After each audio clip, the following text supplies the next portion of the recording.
I think because a lot of Taiwanese students, when they choose their master degree, the first thing they usually come up to their might probably be ranking, but it's really academic research orientated. But for all these ability, industrial connection, intern program, it's difficult to evaluate or be assessed in the ranking chart, no matter which what.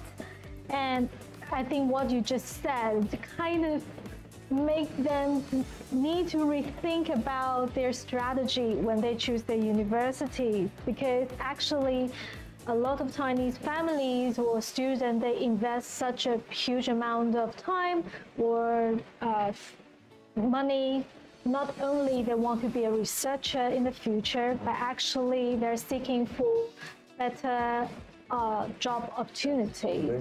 I'm just going to rewind slightly, because I think it's important to recognise is that different students have different objectives. Yes.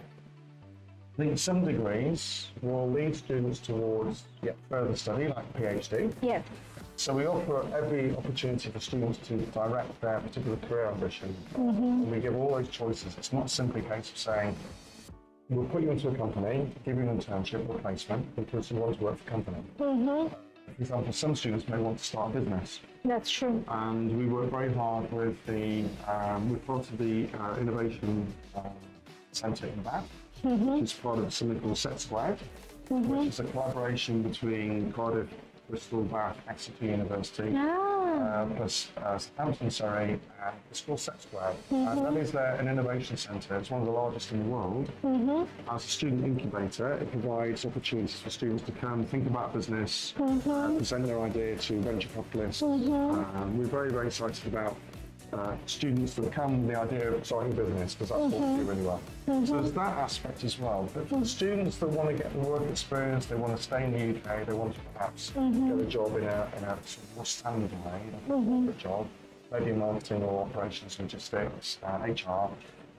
We provide opportunities, so that, as you said, one is a one-year placement. That's pretty much for undergraduate students. So the typical sandwich program would be 4 years.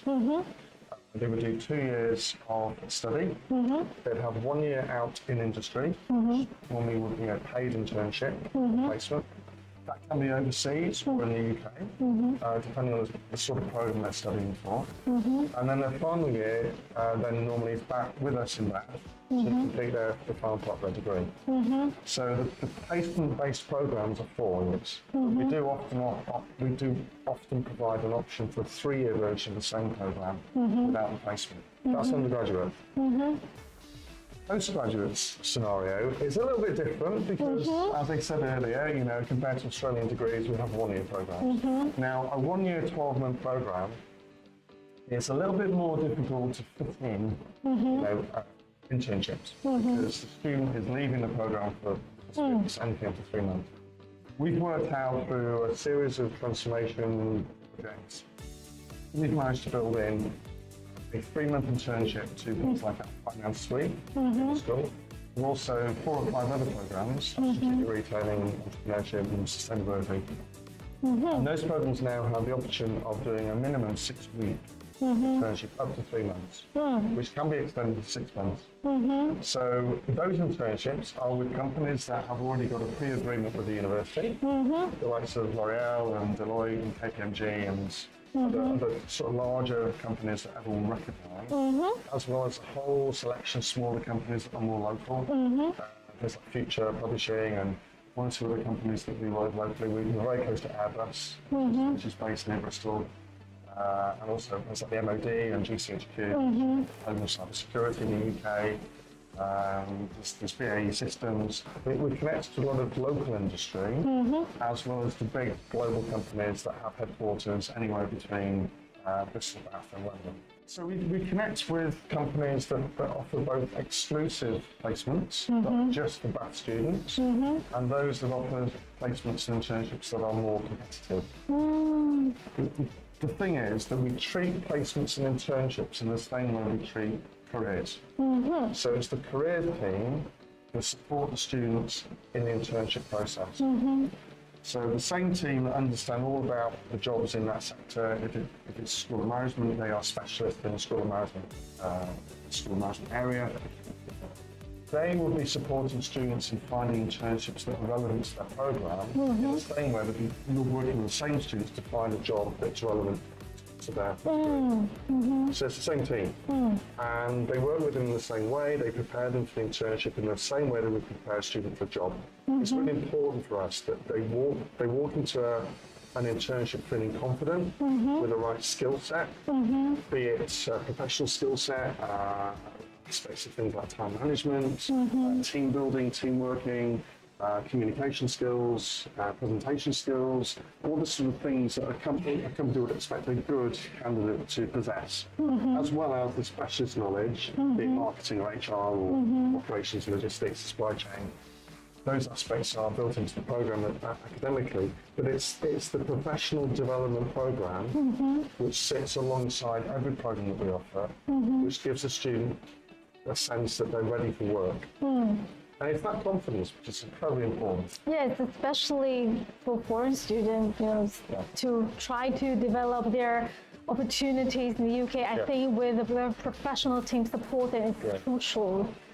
The scope of that professional development is, for example, a weekly opportunity to go to a seminar on things like building a CV, interview technique. We'll do things like mock assessment centres, we'll have mock interviews, we'll build up things like their help with their social media profile, work with things like their personal brand, making sure their personal brand is something that's both attractive and compelling. And we start week one, and it goes all the way through the year, so that when they get to the point where they're either going through an internship or a job, they've got a whole set of skills already being developed, which help them not just get the job, but when they're in work, they represent the university in a good way.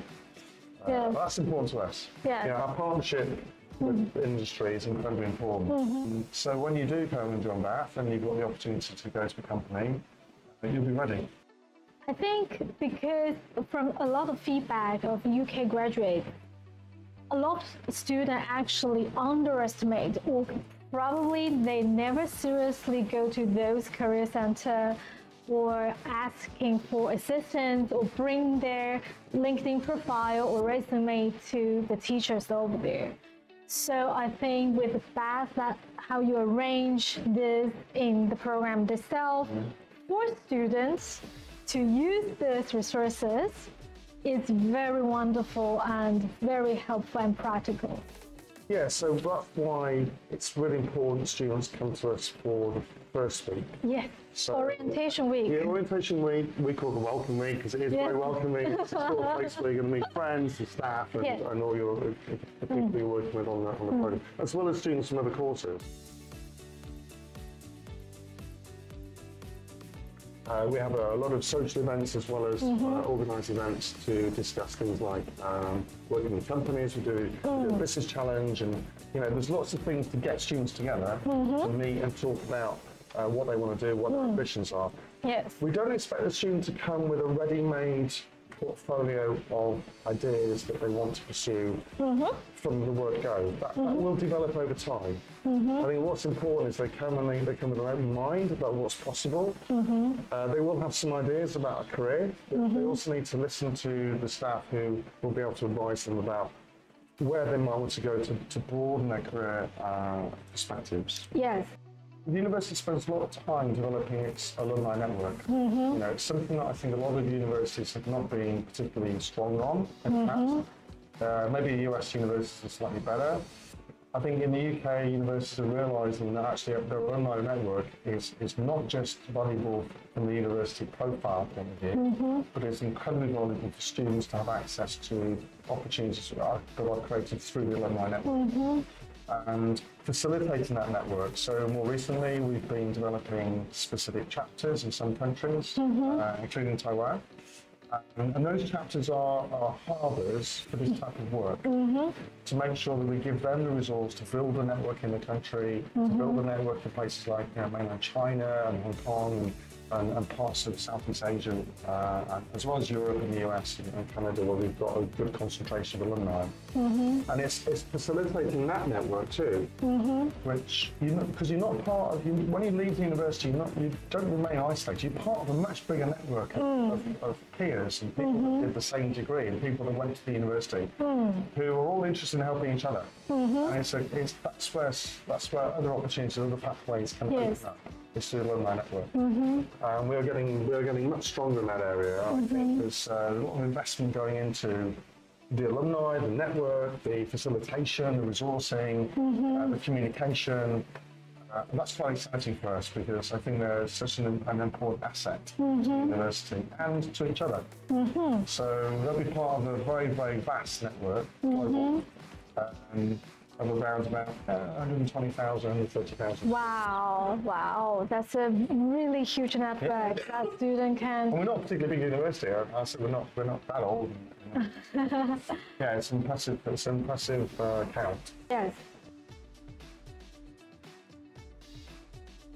One thing we've noticed in the past few years is that companies are increasingly demanding applicants and candidates to be a bit more flexible. They have to be prepared to change, and to pivot, and to move with the way that the job market is moving. Yeah, exactly. So cross-disciplinary skills, which become very much part of what we offer them from the opportunity to work with students from other disciplines, through things like combined projects.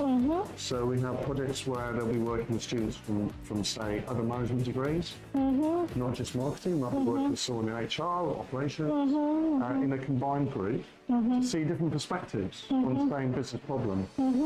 That's a very important part of what we offer. But actually, as you said, the job market can change very fast. The industry always fluctuated.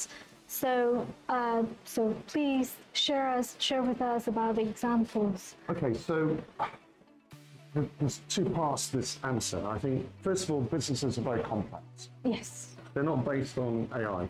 AI is a tool that is used by companies to improve efficiency in aspects of what they do. Operations, it could be analytics, it could even be marketing. But it's very complex, and there's lots of areas within business that are going to need support because they're going down more of a technological route.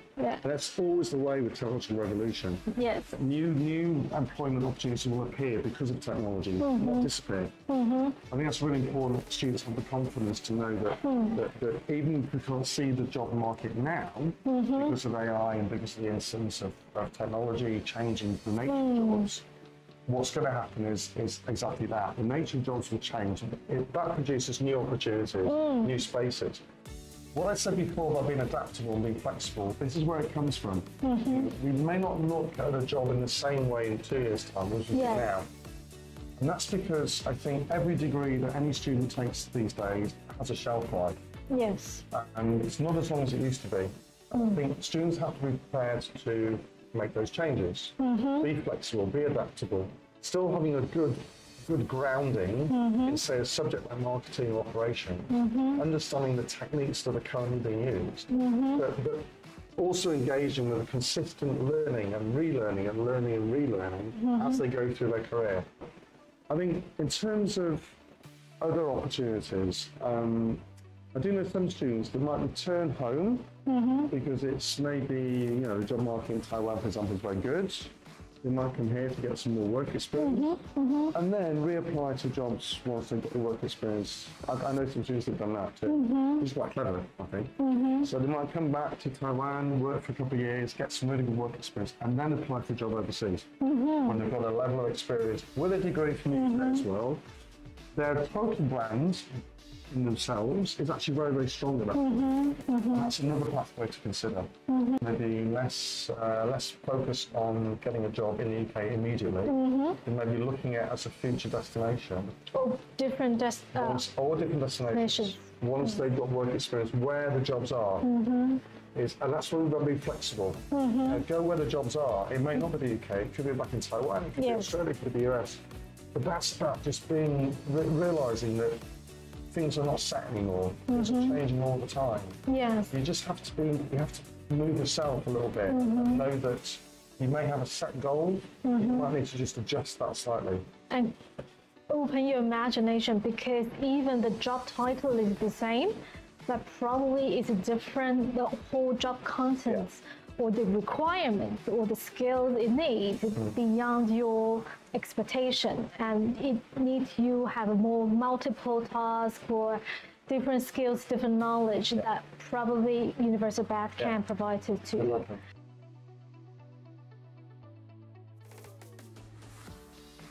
I think the first thing to stress, and I'm not sure when students might look at this video or look at this footage, but the first thing to stress at the moment, it is still a white paper. It's still not law. I'm not saying it won't be. We just have to work with that, you know, and in many ways, the university is doing a really good job of thinking now about, okay, let's just say it is 18 months instead of 2 years. Well, one thing we know, we're in a very good position to still maintain a close to 2-year work experience for students because of the internships that they offer. Yes. So if the internship is 3 months within the program and it's extended to another 3 months within the graduation period, they still get the 18 months following that, which still gives them the full year. Yes. So I think we are, as a university, we are responding. We're not expecting students simply to accept the change. We will work with students to say, well, what else can we do to make sure that perhaps it's an acceleration that they need into those 18 months rather than maybe taking a bit more time because they have 2 years before. Maybe it's the acceleration into the job market which matters. So we give them a faster start. And we've got some ideas now about how to create fast start opportunities for students, and we're working on those now.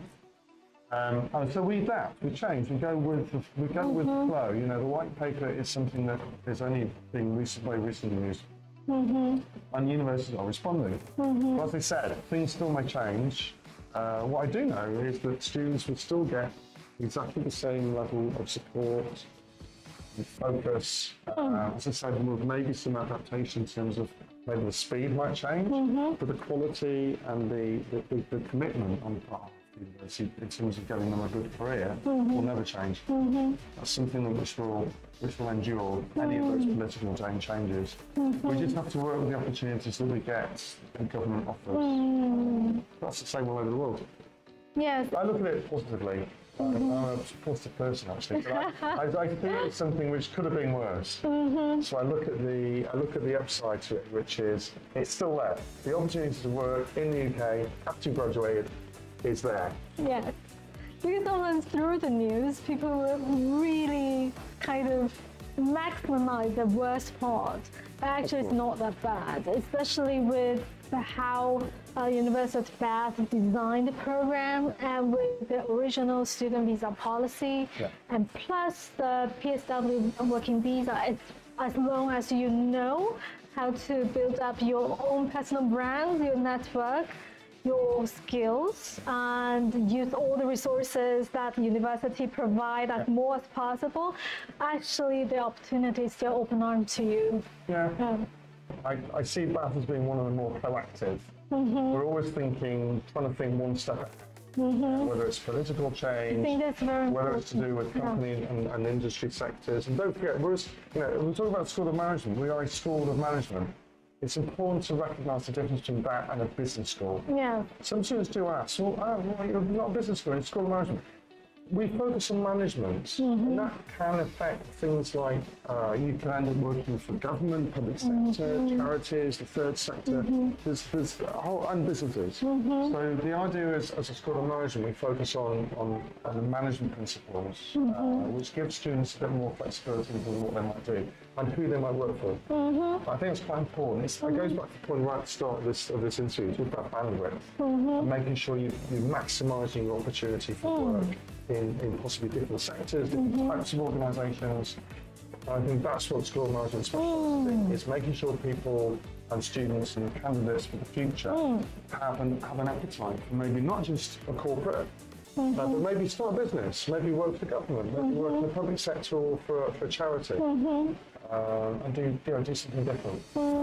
So I think that's really important that I mention that, because we are a school of management. I think that's very useful and very important for you to highlight the part, because sometimes during the translation, we easily say we associate it the business schools, but actually it's a management school, and management can cross every industry perspective. So it is important that you highlight that. So thank you so much today for sharing all the information. 所以今天真的非常谢谢 Pete 博士来我们现场跟我们分享关于巴斯管理学院所有的给学生、国际学生的相关资源还有协助。那我相信大家听完之后，除了很向往学校，不管是很安全，或是很友善的，或是很丰富的学习环境，最重要的是他们帮助国际学生在即使是1年的研究所阶段，你从3个月的实习到学生签证，有时候会再多给3个月，那你还可以再利用那3个月，如果你实习表现很好，还有那3个月的工作，其实你根本不太需要去担心，近期英国政府的白皮书相关政策会对你有什么影响。所以，如果你的目标是希望未来，在英国不管念商也，你的专长是商，但是你希望有更多工作不同机会的领域，又或者是你希望借由在英国很短的时间加强自己不同文化的职涯量能的话，其实巴斯大学真的是大家非常好的选择。那今天非常感谢大家，希望大家对于今天内容有很多的收获。那我们就 Uni Talk 下次见。Thank you, Pete. Thank you for coming. 谢谢，拜拜。